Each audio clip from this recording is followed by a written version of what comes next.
I'm proud to welcome you to the Exceptional Advisor podcast series, where we are proud to be celebrating our 50th episode. Thank you to all our guests and listeners for helping to make this podcast such a success and joy to be part of. I also want to take this opportunity to thank the Institute for allowing me to serve as the host of the Exceptional Advisor podcast series. It's been a treat to interview some of the profession's top experts and then share those conversations with you, with hope you've enjoyed them as much as I have. In this episode, my guest is Kevin Sánchez, CIMA, CPWA, CFP. Kevin is a senior institutional consultant with UBS Institutional Consulting in Walnut Creek, California, and he's the past chair of the Investments and Wealth Institute. So welcome to the podcast, Kevin. Great. Thank you very much for having me, Bob. It's a pleasure. So before we get started, for the benefit of our listeners, the very few listeners who may not be familiar with you and your work, do you mind giving us a just brief description? Yes. So I am an institutional consultant with UBS Financial based out of the San Francisco area. Almost all of my clients are nonprofits, foundations, and endowments scattered around the United States. And I have a handful of wealthy families that I also work with. Mm. And I should mention your involvement with the Investments and Wealth Institute. Little involvement there, yes. I've been a volunteer for about a dozen years, board member now for 10, and spent the last 2 prior to this year as the chair of the IWI board. Great. So let's, I guess, start here. In these podcasts that we've been doing, we've been talking about the business operations of an advisor's practice. But we start with this question about the degree to which your investment in advanced education, the CIMA, CPWA certifications have helped you during this time. It's interesting. I just got off the phone with an economist who is part of a board for a local nonprofit. And their job was to hire somebody to manage money for the next 30 years and then start spending this endowment. And this gentleman sits on a number of 9-figure and 10-figure boards. And as an economist, he wanted to know how we were going to build a portfolio that lasted for 20 years of adding money and then making it last going forward for the benefit of the public into perpetuity. I can't have that conversation if I can't dive into the weeds of what the Sharpe ratio is of the portfolio. If I can't talk about where risk is being controlled and ultimately what the alpha of a portfolio is, if I can't have that dialogue with this client, we would have lost the portfolio to a very large competitor here in the Bay Area. So as I take a look at where my CIMA certification or my CPWA certification comes in, there are times, and you never know exactly where they are, but for me, working with a nonprofit, and I may have a dozen people on the board, if somebody holds my feet to the fire, to my knowledge about the whole portfolio process, if I can't respond confidently and courageously sometimes with why I would do what I'm going to do with a portfolio, I'll lose either A, the existing client because it's a new board member, or we won't bring the client aboard.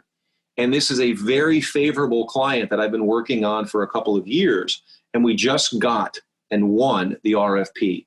So I think for me, being able to not only build a portfolio, but to be able to confidently defend it to my competitors out there, especially in a time like this where people are very concerned, I absolutely could not be as successful as I am today without having the fundamentals of the CIMA certification. Mm. So obviously, here we are in the middle of the COVID-19 pandemic still. Curious about your employees and how they're holding up during the current environment. Are they working remotely? Are they coming into the office? A mix of both? No, I appreciate it. So, UBS, we've got offices all across the country, but we're very cautious. So our office has been, for the most part, closed unless you really go through a lengthy process to get back in since about March. And I understand that. I mean, that makes a great deal of sense. Clients aren't coming to the offices. It really is if you're going to work. But our team, given the fact that I travel for clients often before the pandemic, adapted very quickly to working from home. There are 5 of us. And so everybody has figured out the best way to work throughout the course of the week, even during the worst of March and April. We actually are more efficient today working in 5 different locations than we were sitting in one pod at the beginning of the year. It's actually been a wonderful experiment in how to work best under adverse situations. Our question now is, do we truly ever want to go back to working full-time out of the office, or do we want to work remotely? If we can be better remotely, I want to give my team the ability to be as comfortable as they want, working wherever they want, but still being able to take care of our clients as good or better than we were at the beginning of the year. Yeah. So given that, I mean, do you anticipate other possible changes to your business and to your workforce as we emerge from this pandemic? If I'm looking to make lemonade out of lemons, the ability to work remotely and service a client anywhere has made the country much more open to me as a consultant. So I can work with a nonprofit in Chicago, my hometown, remotely just as easily as driving to one that's 10 minutes from my office. Where I used to have to travel to sit down with a board, I don't think we're within 6 to 12 months of people really getting comfortable to get back together as a board meeting in a small, boardroom. So I actually think my business will expand because our ability to be remote but be together with a board anywhere in the country is a much bigger option that I had 6 months ago. Didn't have the wherewithal to do that. It'll be interesting to see, the degree to which you can expand your practice and increase the number of clients going forward, given that there are no limitations. Mm-hmm. So speaking of clients, how are they doing, and to what do you attribute that? I think the clients are okay. As I said at the beginning, half my time in my career, I'm a financial strategist. Half the time, I'm a financial psychologist.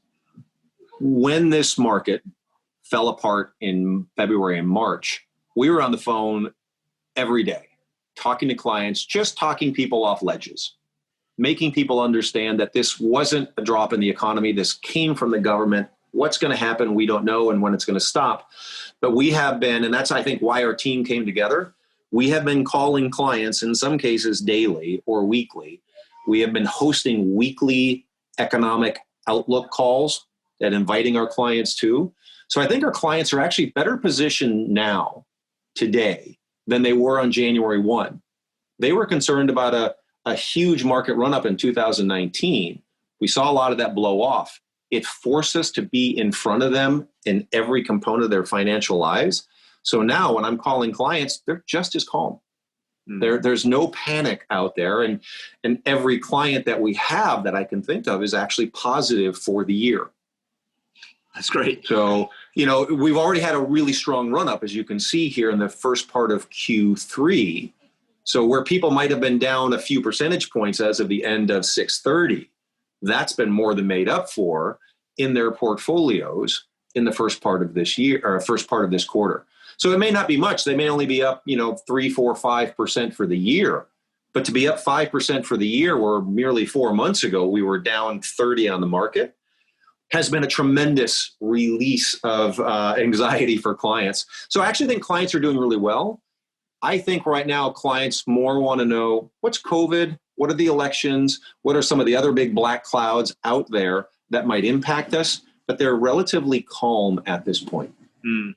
So given what's on the horizon and given the pandemic that we're in, have you made any adjustments to their plans? Have you taken advantage of the Secure and CARES Act or tax loss harvesting or whatever other strategies and tactics might be available?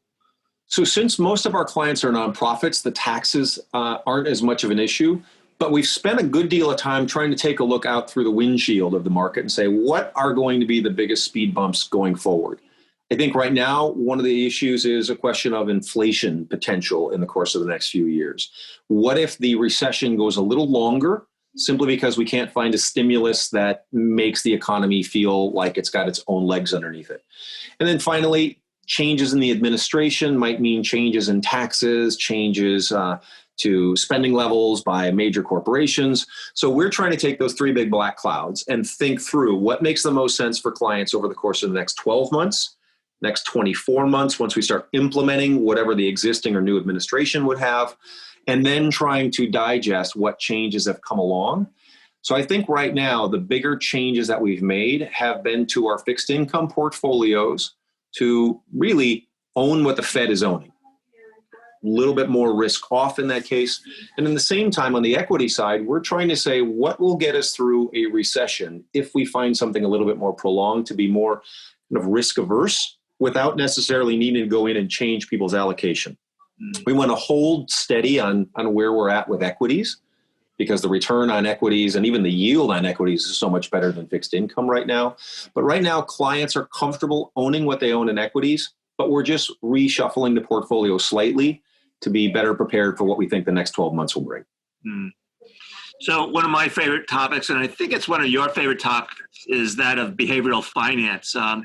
Any thoughts about the degree to which that topic plays into what you're doing today with your clients? No, it's probably the most important part right now. Behavioral finance really is what makes people think what they think about, the world of investments, and more importantly, as it impacts them. I think over the course of the last 4 months, we have spent probably 90% of our time being the financial psychologist rather than the financial strategist. While we make some fine-tuning adjustments to the portfolio, clients don't want to dive into the numbers as much as they want to know, is my plan still intact? Do I have enough to do what I need to do for my community as a nonprofit, given these crazy times? And so much of what I've learned along the way from behavioral finance through IWI has been such a big component of the way things work now. And I liken it to going to the doctor. If you're perfectly comfortable, it's just a checkup, you can be in and out of the doctor's office fairly quickly.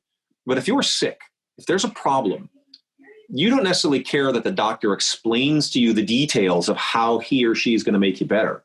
What you care about is, do you feel confident that they know their job and they have a really good bedside manner? Because you want somebody who's going to make you feel confident that you're going to be okay.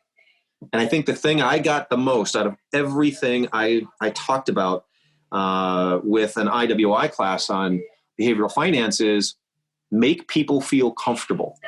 Educate them, but don't overwhelm them with numbers and tactics. Make them feel comfortable. So right now, my team are really focused on our bedside manner when it comes to dealing with clients. I think that's gone such a long way to keeping every single client through this first half of the year and actually bringing aboard several new ones. It's interesting. We did a podcast earlier with Cindy Pagliaro from Vanguard, and they had done some research around the topic of the value of advice and what people value. And half of it may have been attributed to investment performance, but half of it was, my words, attributed to bedside manner. How emotionally comfortable have you made me feel about the plan we have in place? So it's a big... I don't know.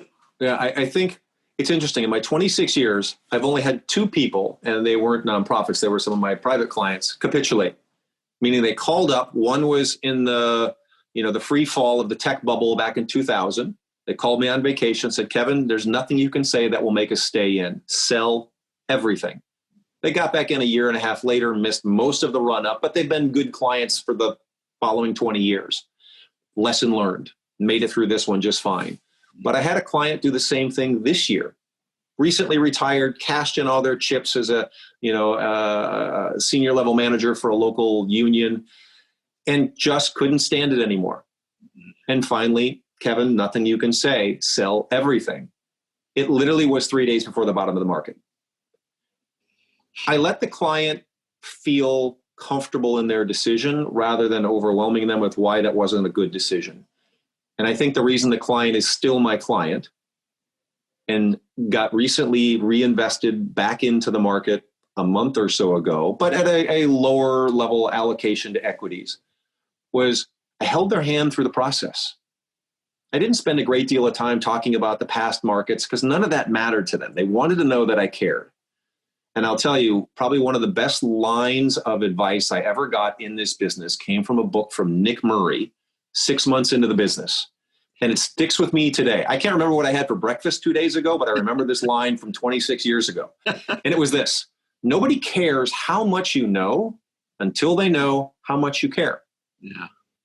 And I spend a great deal of time now, whether it's an individual client or a board of directors, letting them know how much I care. Then they care how much I know. Until then, it's just gobbledygook. It's acronyms. It's financial speak that means nothing to them. So right now, the ability to show that I care and really mean it has gone so much further for our practice, and ultimately for making a recommendation that the client goes along with, than just being able to spout off all of the, quantitative reasons why they should do something in their portfolio. Nick Murray, it's amazing. His words were as true then and as true today as ever before, I think. And absolutely. So you may have already answered this question, but when you think about all the young advisors who might be listening to this podcast, who are now practicing in this in the investment advice world, what advice do you have for them? They obviously have never experienced this kind of event. They may not have experienced 2008. They may not have experienced 2000. They may be right. This may be the first time that they've had to deal with this kind of emotionally heightened event. Yeah. My advice for younger advisors for their existing clients is walk in and just ask them how they're feeling about what's going on. Go in and don't ask a single financial question, but come up with 5 really good questions that would talk about, how do you feel about your plan today? Are you and your family okay given what's happened? Are there people that you know that could use a pep talk about, where we think the economy is going? Get away from their portfolio. Get away from talking about the best 5-star mutual fund that might get them out of the market. But go in with a strong handful of well-rehearsed questions that tell people you care. And then when you ask the question, shut up. Let them open up. If they answer a 5-second question with a 10-minute answer, they're revealing themselves to you. And that's going to create an anchor of relationship depth with that client that you can't make up talking about the markets. That to me was what I did when I joined the industry back in the mid-90s when we had another recession. I talked about caring about people. Post Nick Murray line, maybe 5 months into the business, I started asking those questions. And I think that's where young people, especially in this environment where you can find any answer immediately on Google or Google Finance, so can clients. They want to know how you're going to care about what their goals are. Then they care about your ability to talk about investments. And I think that's a gray line, but I think the smartest and best younger advisors, and I've watched a few, I admire a few younger advisors who've really grasped that and that have taken off with growing their practice by being available to an individual or even a board with how well they're going to be their partner for the next number of years rather than just their advisor. That would be probably my first and foremost thing to tell younger folks. The second, and this is more, if the average person in my industry kind of looks like me, mid-50s individual, has a practice, built it over a couple of decades, there are so many opportunities out there to look to partner and ultimately build a book by acquiring books. If I were a 25 to 35-year-old younger advisor right now, I would be looking to find a way to build a practice that looked attractive for somebody like me to partner with, so I can step away from this business a decade from now and know that I've got a wonderful platform with a younger advisor. I think that's an opportunity that did not exist when I was a younger advisor. It's interesting, when I think about the demographics of the business today and how it skews older rather than younger, it's more often the case that the older advisor is looking for a younger advisor, but this is great advice because I'm not sure how many young advisors are thinking that maybe this is the opportunity for them to approach older advisors who may want an exit strategy or a liquidity plan. Exactly.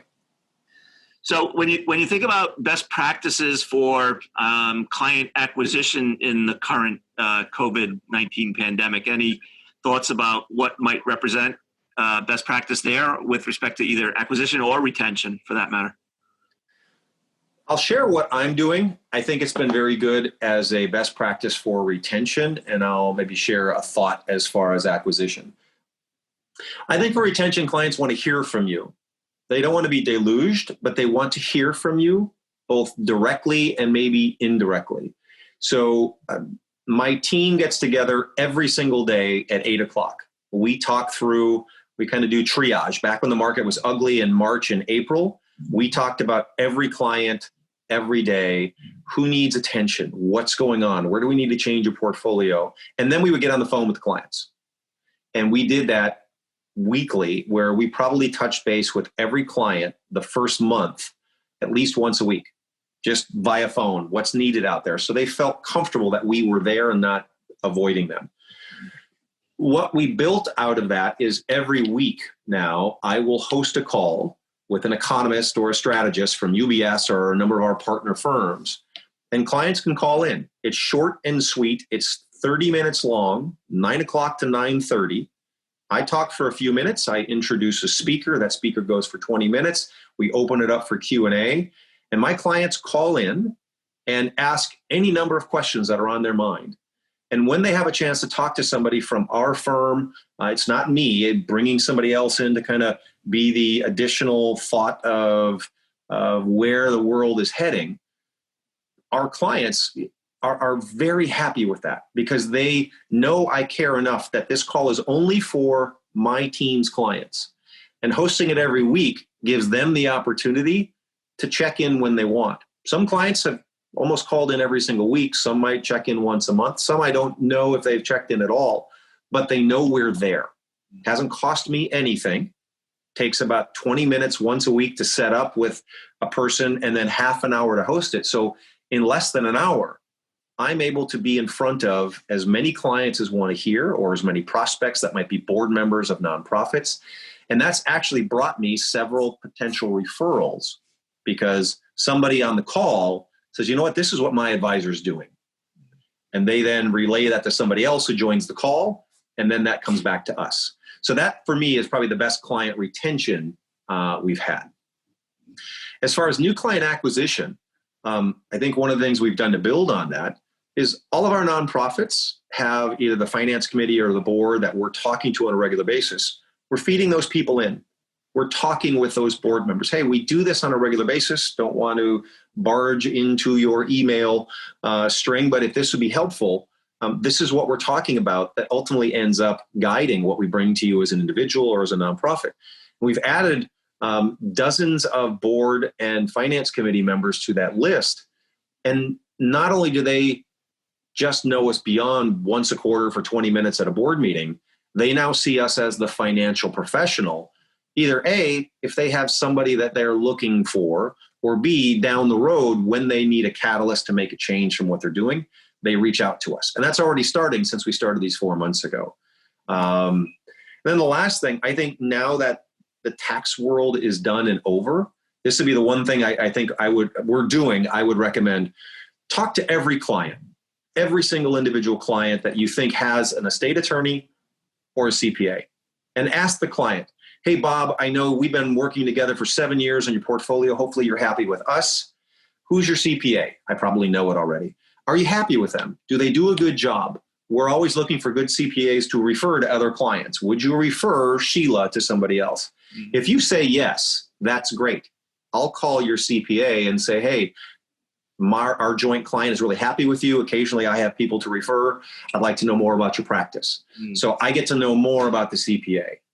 Or B, if you say, you know what, Sheila just retired. I don't know who this new person is, but I'm kind of open to suggestions. If I do that with all my clients, now when I go talk to the CPAs and attorneys, I'll have a handful of clients who are automatically looking for a new CPA or a new attorney. And then when I go talk to somebody about referrals, and it's a slow process, right? That might take 6 months, a year to even get that to the point where they trust you enough. But I'm planting the seeds with the centers of influence, and I'm going in and planting those seeds with potentially some existing clients who want somebody new and those new people already come referred from somebody else. So that's been very helpful for us, especially as we work around the people who support our nonprofits. We're doing that now, and we'll be doing that through the end of the year before we get to April and before we get to whatever new changes may come along in tax laws. I think that is going to position us to probably bring aboard a good handful of new centers of influence as clients. So that's an incredible ground game. It seems to me that the need for digital marketing may be non-existent, given the kind of success you have with that ground game. I think it can be successful on its own, but I would say actually digital marketing, because the moment I go to somebody and, hey, Mr. or Mrs. New CPA, I'd love to talk with you. We have a joint client. They're going to Google me. They're going to look up LinkedIn. They're going to take a look at our website. I actually think the digital marketing is much more the reactionary. Have a good portfolio, or a good website. And I'm fortunate. UBS has a very good internal marketing department that helps build our internal websites. Have a good LinkedIn profile. Be ready to be searched on the net. I don't necessarily have to go out and proactively yet, but if I were going to go after a third component, I literally would reach out to a lot of the people that are part of our nonprofit network of CPAs, board members, finance committee members, and maybe have an intern do nothing but evaluate them on LinkedIn. So I can maybe find some commonality to talk to them about additional things rather than just reactionary if they call in. But I think that you absolutely have to have a strong digital presence, because if people do search you, which the vast majority will, and you have nothing, you step backwards compared to everybody else who's online. It has something of value to offer, at least for somebody who wants to spend 20 seconds to 20 minutes looking at your website.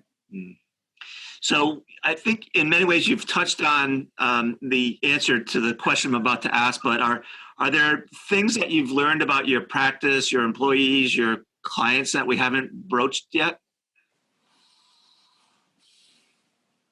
I think the thing I haven't talked about at any level is what's the foremost concern on people's minds? And I think it's a 4-letter word, is risk. People are worried about risk, and risk means many things to many people. It could mean losing the money I have invested. It could mean not earning enough to help out the community the way that we want. It could mean a sharp drop in the market. Whatever risk means, I think that's as much or more important to talk to people about than almost anything out there. So having the conversation about risk for our team is probably one of the first things I ask about. I even ask people, how do you measure the risk of your portfolio, and how do you know that you're not taking more risk than you need for the returns you're getting? And for the most part, it's silence after that. So being able to discuss risk, I think, is exceptionally important. One side of that I got from my CIMA, my CPWA, and all the ongoing education that I get from IWI. But the other side of it is having something that I can compare, and this is probably more my team. But my team's name is the Seven Summits Partners.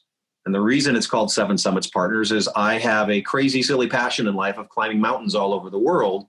And I want to climb the tallest mountain on every continent, hence the 7 summits. The first thing in people's minds is, oh my God, that's dangerous. The second question is, are you going to climb Everest? The answer is yes to both. Mountain climbing is dangerous. Yes, I'm going to climb Everest. Why would you do that? It's risky. Well, so is the stock market. So is investing. If you don't know what you're doing, it's very risky. If you know how to get rid of as much risk as possible and get it down to only the risk you can't control, a stock market drop, an avalanche. If you just get it to the things you can control, it's not risky. It's much less risky than people think. So I actually use mountain climbing as a proxy for the investment risk. And it helps really educate people as to what risk exists, what it looks like, and more importantly, how you can diversify away risk. You start getting into non-diversifiable and diversifiable risk without talking about something they can get their head around, I think you lose people. So I actually talk about risk with every client, new or old, and I bring climbing into it as a way to kind of help differentiate between what you can diversify away. And they get it. And then they feel more comfortable with us when we start taking a look at portfolios that maybe they're not comfortable with because they've just never been invested that way before. Yeah. So I think talking about risk is the most important conversation I have with clients today.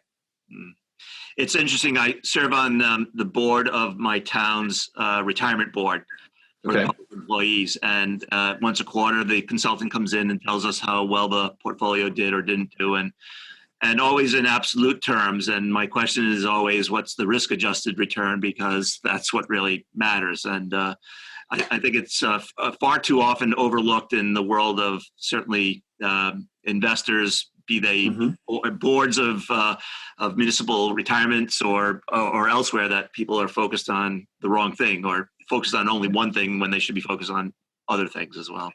No. Well, it's good for you that you give back your time for that highly paid volunteer job, I'm sure, of serving your community. But good for you for doing that.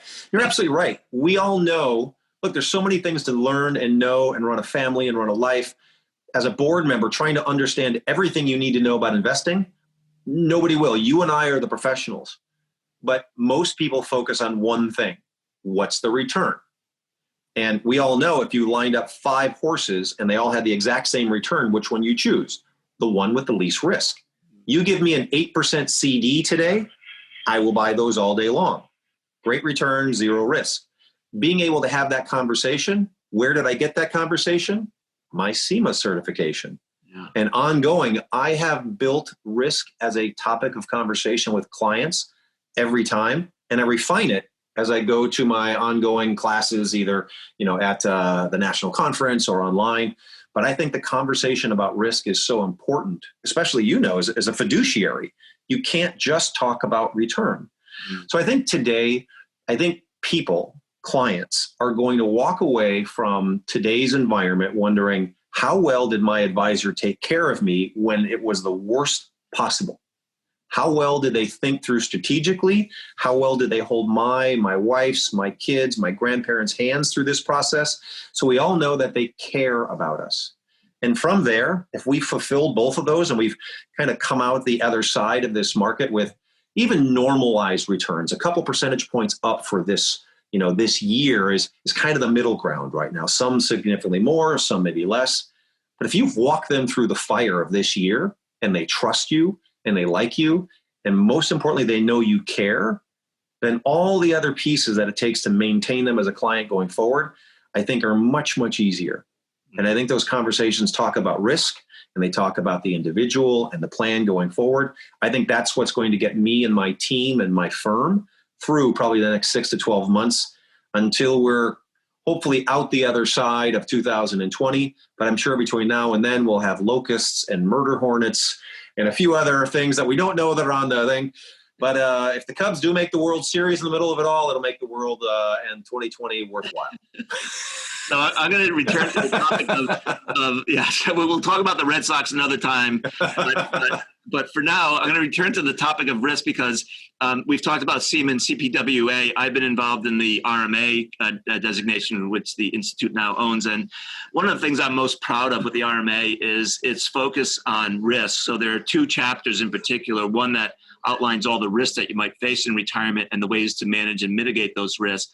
But also when building a portfolio, a retirement income portfolio, we talk less about asset allocation and more about risk management allocation as a way to construct the portfolio so that there's a floor, that there's upside, there's a sleeve for longevity, there's a sleeve for reserves.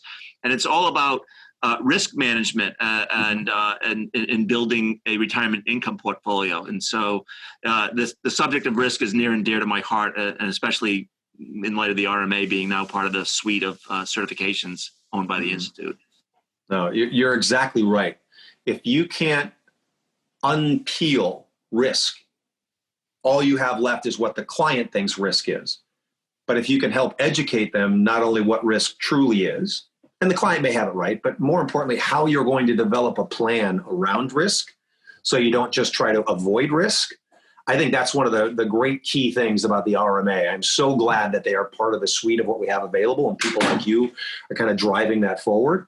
I don't yet have the RMA designation, but everybody I've talked to that has gone through it, including the people that came with us when we acquired that designation, talk about exactly what you're discussing is how do you work with individuals so they're comfortable with your plan, risk-based, return-based.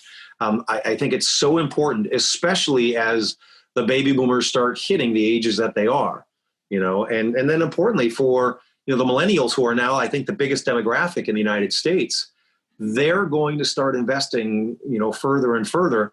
And they've been through some of these horrible markets.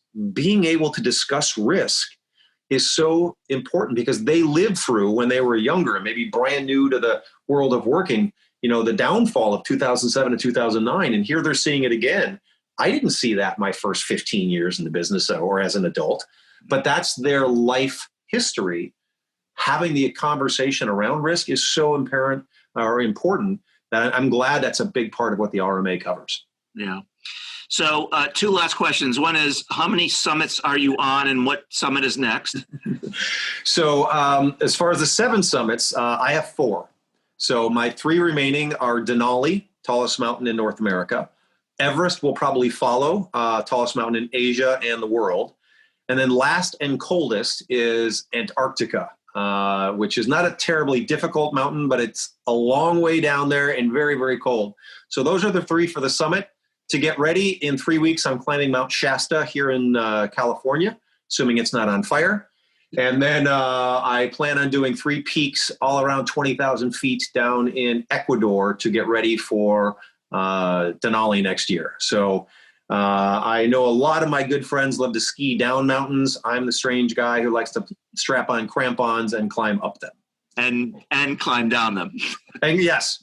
Getting up is optional. Getting down is mandatory. All right. So, Kevin, anything that we haven't touched on that you want to talk about, or anything that we've talked about that you want to reemphasize before we wrap up?